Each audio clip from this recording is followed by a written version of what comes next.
여러분, 요즘을 두고 말입니다. 위기 중의 위기다, 이런 표현이 나오기 시작을 했어요. 이 말은요, 우리가 그동안 겪었던 위기들 있잖아요. IMF 외환위기나 혹은 글로벌 금융위기나, 또 작게 보면 닷컴 버블의 위기도 있었고요. 카드 사태도 있었고요. 남유럽의 재정위기도 있었습니다. 그리고 근래에는 코로나19의 위기도 있었고요. 그런데 이런 위기를 다 통틀어도 지금 다가오고 있는 위기는요, 그 어느 위기보다 크다는 거예요. 게다가 감당하지 못할 위기라는 그런 진단까지 나오고 있습니다. 그만큼 지금 대한민국을 둘러싸고 있는 위기는요, 그 어느 때보다 최악이라는 겁니다. 그 단서가 바로 여기에 저는 있지 않나 생각을 해봅니다. 왜냐하면요, 지금 세계 경제는 꼬꾸라지고 있어요. IMF, 그러니까 국제통화기금이 올 1월만 하더라도 세계 경제가 4.4% 성장을 한다고 했다가 4월에는 3.6%로 낮췄거든요. 무려 말입니다. 0.8%포인트를 낮췄습니다. 어마어마하게 낮춘 거예요. 게다가 한국 경제는 1월에는 3% 정도 성장을 한다고 했는데 4월에는 무려 0.5%포인트를 낮춰서 2.5% 성장을 한다, 이렇게 이야기를 했습니다. 이것은요, 대한민국에게는요, 최악이라는 겁니다. IMF 때만 하더라도 이게 위기 이러면요, 신흥국을 중심으로 한 위기였습니다. 선진국은 좋았단 말입니다. 선진국은. 그렇기 때문에 수출 중심으로 하는 대한민국 입장에서는요, 환율이 올라가고 수출이 많이 나가니까 사실상 이 수출에 대한 경상이익은 훨씬 컸습니다. 실제 데이터도 나와 있는 게 있는데요. 그 데이터를 보면 진짜 깜짝 놀랍니다. 1994년에서 1997년까지 1994년에서 1997년입니다. 외환위기가 오기 전이에요. 경상적자가 483억 달러였습니다. 그런데 1998년에서 1999년 다시 말해서 외환위기가 한창일 때예요. 이때는요 616억 달러의 흑자를 냈습니다. 그러니까 94, 95, 96, 97 4년 동안에 경상수지 적자를 2년 만에 넘어서고도 한참 많이 남는 흑자를 단행을 했습니다. 그야말로 그간의 적자를 단숨에 메꾼 거죠. 그만큼 성장의 일로였습니다. 그러면서 말입니다. 대한민국의 쉽게 말하면 국내 총생산 대비 국가 채무는요 11.4%밖에 안 됐어요. 11.4%. 굉장히 낮았죠. 11.4%. 지금은 얼마입니까? 지금은 50%가 넘잖아요. 그런데 그때는 11.4%고요. 이 대한민국의 어떤 재정이 굉장히 탄탄했기 때문에 쉽게 말하면 그렇게 어렵지 않게 극복할 수 있었다는 거예요. 글로벌 금융위기 때도 마찬가지입니다. 글로벌 금융위기 때도 미국의 어떤 서브프라임 모기지가 파산이 나서 금융위기가 찾아왔는데 이게 돈을 풀 수 있는 여력이 있었습니다. 미국도 돈을 풀 수 있는 여력이 있었고요. 대한민국도 돈을 풀 수 있는 여력이 있었습니다. 왜냐하면 국가 부채 비율이 11.4%가 조금 넘었으니까요. 뭐 쉽게 극복할 수 있는 그런 방향으로 갈 수도 있다는 이야기잖아요. 실질적으로 더 보면 여러분, 금융위기 때는요, 연간 성장률이 마이너스 0.7, 그냥 0.7% 떨어졌지만 그 다음에 2010년에는요 6.5% 성장하는 V자 반등을 이뤄냈습니다. V자 반등을. 그리고 외환위기 때도 마찬가지입니다. 1998년에 마이너스 5.5%의 성장률이 1999년에는요 11.3%라는 성장률로 V자 반등을 이뤄냈어요. 쉽게 말하면 세계 경제가 좋았기 때문에 대한민국에게는 큰 덕이었다는 뜻이에요. 사실 말입니다. 위기를 극복할 때는 국민들의 어떤 의지도 굉장히 중요한데 IMF 때도 또 금융위기 때도 함께 극복하자는 의지도 굉장히 강했고요. 그렇기 때문에 그 다음 해에는 반드시 반등이 일어났습니다. 그 반등이 쉽게 말하면요, 대한민국을 살렸다 이렇게 이야기할 수가 있어요. 그런데 지금은 어떠냐? 지금은요 그 어느 때보다 위험하기 짝이 없습니다. 여러분 보시다시피 무역수지가 작년 12월부터 시원찮습니다. 작년 12월에도 4억 3천만 달러의 적자였지요. 올 1월에는 47억 3억 달러가 적자, 3천만 달러가 적자입니다. 역대 최고입니다. 그리고 2월에는 8억 9천만 달러의 어떤 깜짝 흑자를 냈는데 3월 달에는요 아마 전무후무한 일이 거의 1억 2천만 달러의 적자, 4월 달에도 26억 6천만 달러, 5월 달에는요 5월 20일까지 48억 2천만 달러의 적자입니다. 올 들어서만 지금 100억 달러 이상의 적자가 났습니다. 5월 달도 이대로 가면 적자가 될 가능성이 굉장히 큽니다. 자, 그러면 여러분, 대한민국은 수출로 먹고 사는 나라인데 이게 수출이 적자가 쌓이면 어떻게 될까요? 적자가 쌓이면 우리 경제에 적신호가 오는 겁니다. 적신호가. 게다가 국가 부채 비율은 지금 50%예요. 이것을 넘을 수 있는 방법이 쉽지가 않습니다. 그래서 전문가들이 너나 할 것 없이 이번에는 다르다. 이번에는 다르다. 심지어 말입니다. 이번에는 외환위기하고도 다르고 금융위기하고도 다르다. 그러면서 이게 결국 1970년대 오일쇼크를 닮아가는 것은 아닌가, 이런 우려감이 계속 터져나와요. IMF 때처럼 세계 경제가 좋은 것도 아니고요. 금융위기 때처럼 금리 인하를 해서 돈을 풀 수 있는 여유가 있는 것도 아닙니다.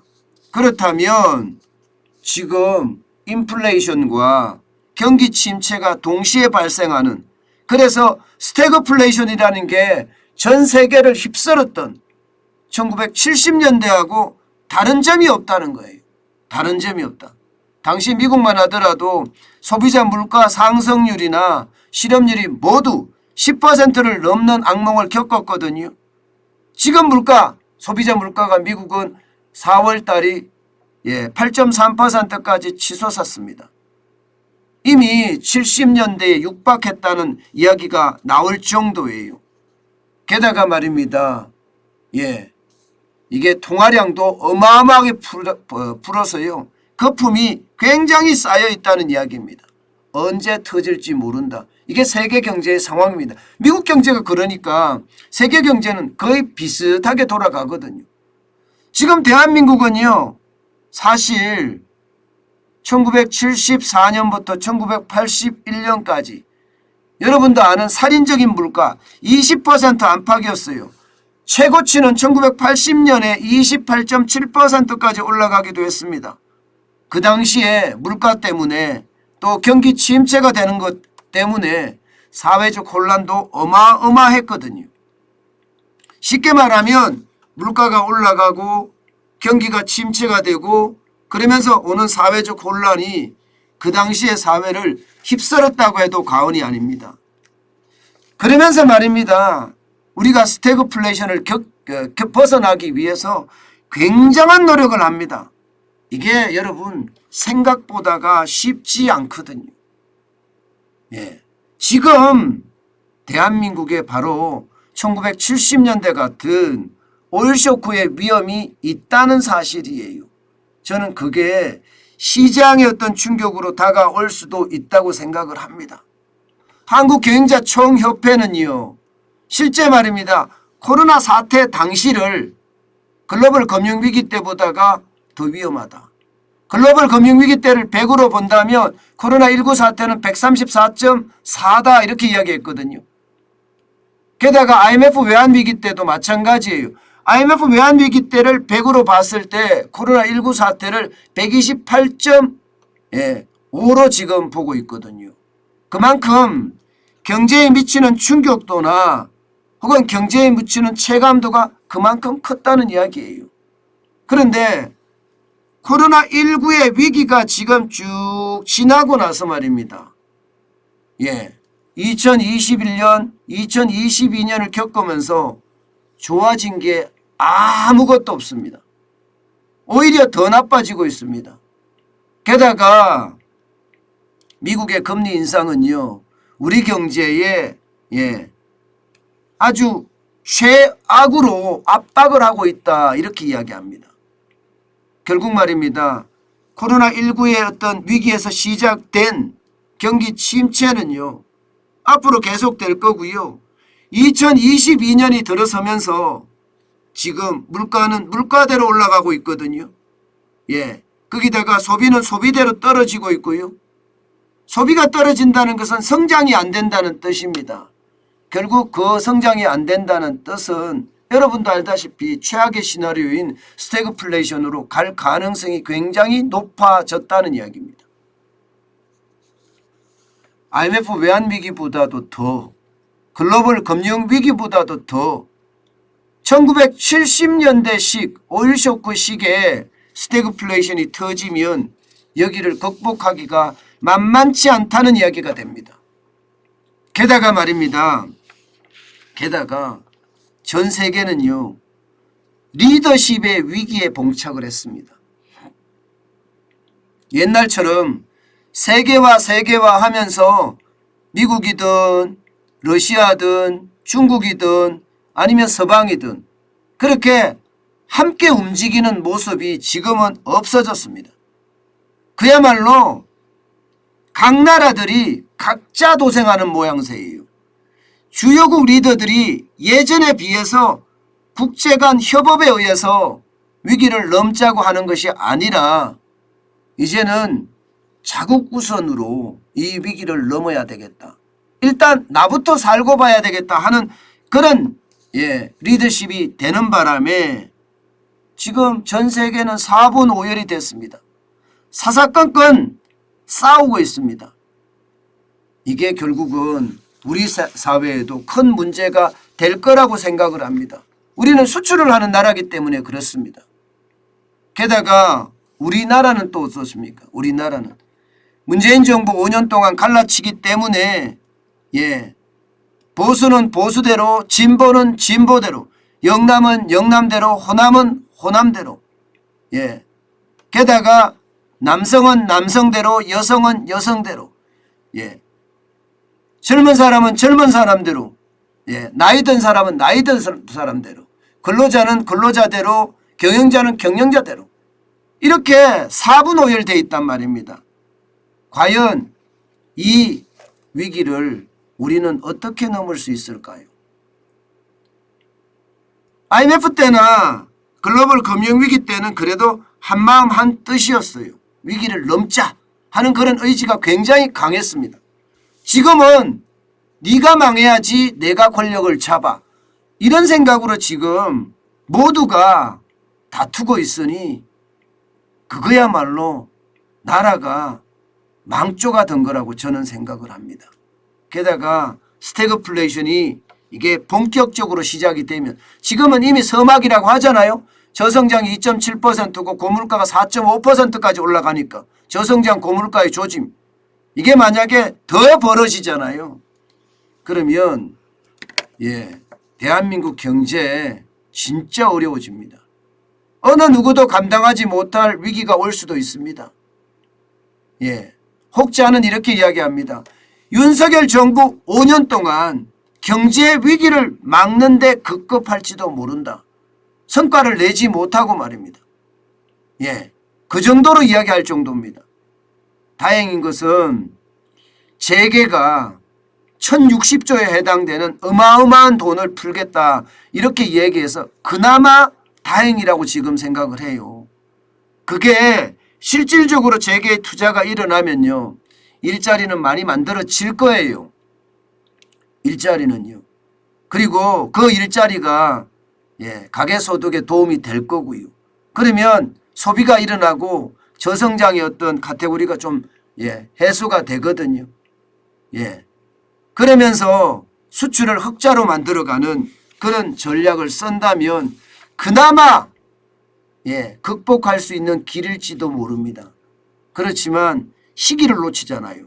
시기가 너무 늦어진다든가 그렇게 되면 오히려 말입니다. 사회적 혼란이 가중되면서 투자라는 것 이거 자체가 오히려 세계 경제가 나쁠 때 투자를 해서 위기를 극복하자는 게 이게 투자의 매력인데 사회적 혼란이 계속되면 투자의 효과가 나타나지 않습니다. 그래서 감당하지 못할 위기가 온다는 이야기도 이게 영 틀린 말은 아니라는 뜻이에요. 저는 위기라는 것은요, 마음가짐에 달려있다고 생각을 하고요. 이 위기를 극복하기 위해서는 시의적절이란 말이 굉장히 중요합니다. 게다가 그게 따르는 정책적 뒷받침이 그 어느 때보다 중요할 때가 됐다. 저는 그렇게 생각을 합니다. 자칫 글로벌 금융위기나 외환위기보다도 더한 우리가 감당하지 못할 그런 위기가 닥칠까 사실은 두렵습니다.